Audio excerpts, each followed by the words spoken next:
જય ગણેશ દર્શક મિત્રો, વીટીવી ગુજરાતી.comની આ વિશેષ રજૂઆત ધર્મયાત્રામાં આપ સર્વ દર્શકોનું હાર્દિક સ્વાગત છે.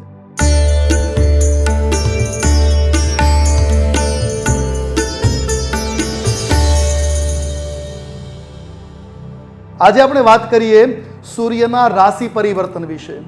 સૂર્ય આમ તો દર મહિને રાશિ પરિવર્તન કરતો હોય છે ને એના આધારે માસિક રાશિફળ નિશ્ચિત થતું હોય છે.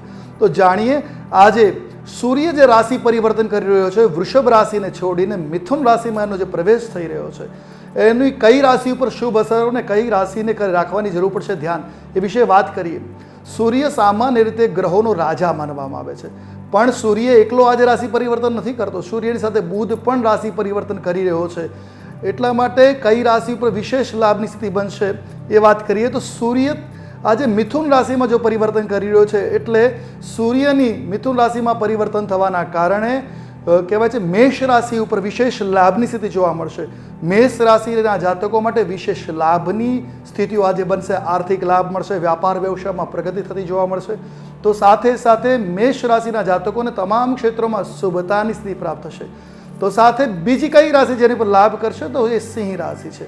સૂર્ય પોતાની મૂળ રાશિ સિંહ રાશિ ઉપર વિશેષ શુભ દ્રષ્ટિ કરશે, જેના કારણે સિંહ રાશિના જાતકોને તમામ ક્ષેત્રોમાં સફળતા જોવા મળશે. આરોગ્યમાં લાભ થતો જોવા મળશે. જે લોકો બીમાર હોય એમની બીમારીઓ દૂર થશે અને સાથે તમામ ક્ષેત્રોમાં સફળતા પ્રાપ્ત થતી જોવા મળશે.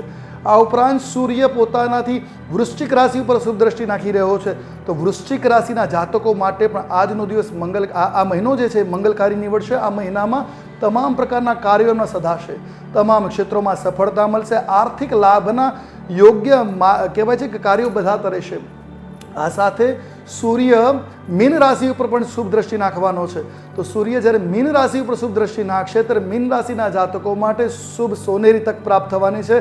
આ મહિને જ્યાં સુધી સૂર્યનું મિથુન રાશિમાં પરિભ્રમણ છે ત્યાં સુધી મીન રાશિના જાતકો માટે તમામ ક્ષેત્રોમાં સફળતા. નોકરી જે લોકોની પાસે નથી એ લોકોને રોજગારની તકો પ્રાપ્ત થશે.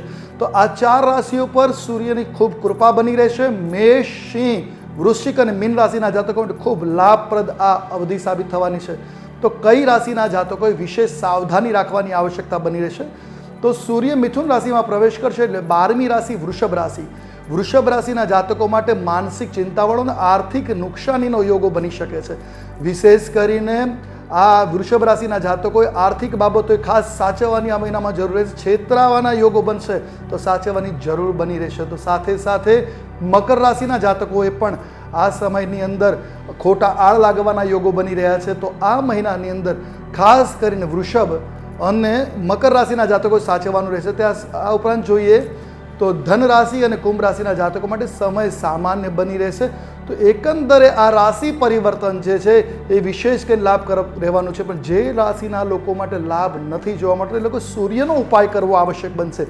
સૂર્યના ઉપાય માટે નિત્ય સવારે 7 વાગે સૂર્યને જળ ચડાવવું, તાંબાના કળશમાં પાણી ભરી એમાં ચોખા ચપટી પધરાવા, ચપટી કંકુ પધરાવવું, એક પીળું પુષ્પ પધરાવી અને સવારના પહોરમાં સૂર્યને અર્ઘ્ય આપવાનો છે. અર્ઘ્ય આપતી વખતે ગાયત્રી મંત્રનો જો ઉચ્ચારણ ફાવતું હોય તો ગાયત્રી મંત્રનો જપ કરવાનો રહેશે. ગાયત્રી મંત્રના જપ થકી સૂર્ય પ્રસન્ન થાય છે.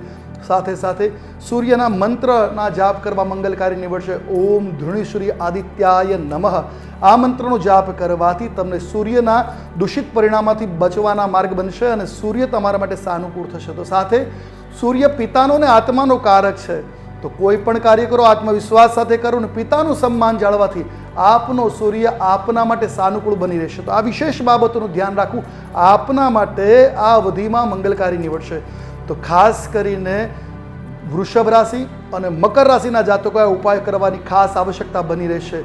તો આ સાથે વાત કરીએ તો સૂર્ય મંગલકારી છે, ગ્રહોનો રાજા છે.